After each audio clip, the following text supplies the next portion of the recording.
किसी ने बहुत कमाल की बात कही कि ज़िंदगी में दो तरह के मित्र होना बहुत ज़रूरी है। एक भगवान कृष्ण की तरह जिनके होने मात्र से आपकी जीत सुनिश्चित हो जाए, और दूसरा कर्ण की तरह जो साथ हो और आपकी हार सुनिश्चित हो लेकिन फिर भी आपको छोड़ के ना जाए। नमस्कार, मैं हूँ शशांक पांडे और आज मेरे साथ कहानी छत्रपति शिवाजी महाराज की। जी, आपने सही सुना, छत्रपति शिवाजी महाराज मराठा साम्राज्य को स्थापित करने वाले।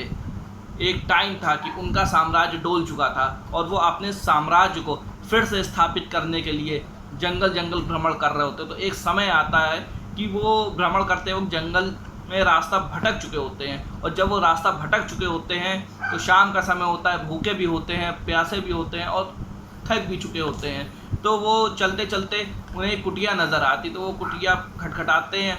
वहाँ से एक वृद्ध महिला बाहर आती है। तो वृद्ध महिला को देखते शिवाजी कहते हैं कि माता, मैं रास्ता भटक चुका हूँ और मैं बहुत थक भी चुका हूँ, मैं भूखा भी हूँ, मैं प्यासा भी हूँ, तो अगर आपसे कुछ मदद हो जाए तो माता आपका बड़ा एहसान होगा। तो खैर वो वृद्ध महिला कहती कि बेटा कोई दिक्कत नहीं है, आप आ जाओ और मैं आपके खाने के लिए कुछ बंदोबस्त करती हूँ। तो जब वो वृद्ध महिला खाने का बंदोबस्त कर रही होती है तो शिवाजी महाराज और उस वृद्ध महिला के बीच थोड़ी बहुत बातचीत होती है। तो उस बातचीत में वो वृद्ध महिला कहती कि पुत्र, तुम तो देखने में बिल्कुल शिवाजी की तरह नज़र आते हो, शिवाजी महाराज की तरह नज़र आते हो। तो खैर शिवाजी को तो खुश हो जाते हैं, क्योंकि कोई भी उनसे मिलता है तो वो उनकी तारीफ़ ही करता है। तो वो यही सोचते कि ये महिला अगर कर रही है तो मेरी तारीफ़ ही करेगी। खैर खिचड़ी बनाती वो महिला, खिचड़ी तैयार हो जाती। चूँकि शिवाजी बहुत थके हुए होते हैं, बहुत भूखे भी होते हैं, प्यासे भी होते हैं, तो जैसे ही खिचड़ी आती तो जल्दी में वो खिचड़ी के बीच में हाथ डालता है, उनका हाथ जल जाता है। तो एकदम से वो अपना हाथ जो है फूंकने लगते हैं।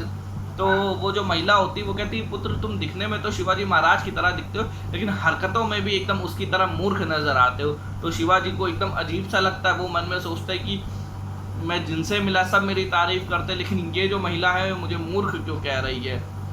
तो खैर वो जो शिवाजी महाराज होते हैं उस वृद्ध महिला से पूछते हैं कि माता, आप शिवाजी महाराज को मूर्ख क्यों कह रही हैं। तो उस महिला ने कहा कि बेटा ऐसा है कि वो जब छोटे छोटे किले जीत सकता है लेकिन वो अपनी पूरी ताकत लगाता है बड़े किलो जीतने में, इसीलिए उसे हार मिलती है। और बेटा यही काम तुम कर रहे हो, खिचड़ी को एकदम से बीच में हाथ डाल दिया तो गरम गरम खिचड़ी या हाथ तो तुम्हारा जलना ही था। बेटा तुम किनारे किनारे से खाते तो तब तक खिचड़ी भी ठंडी हो जाती।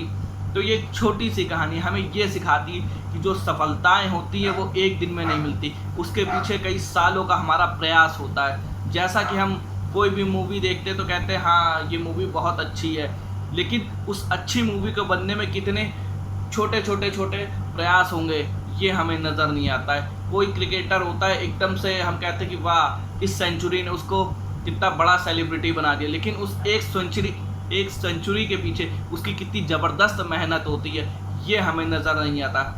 नमस्कार, आज के लिए इतना ही। जय हिंद, वंदे मातरम।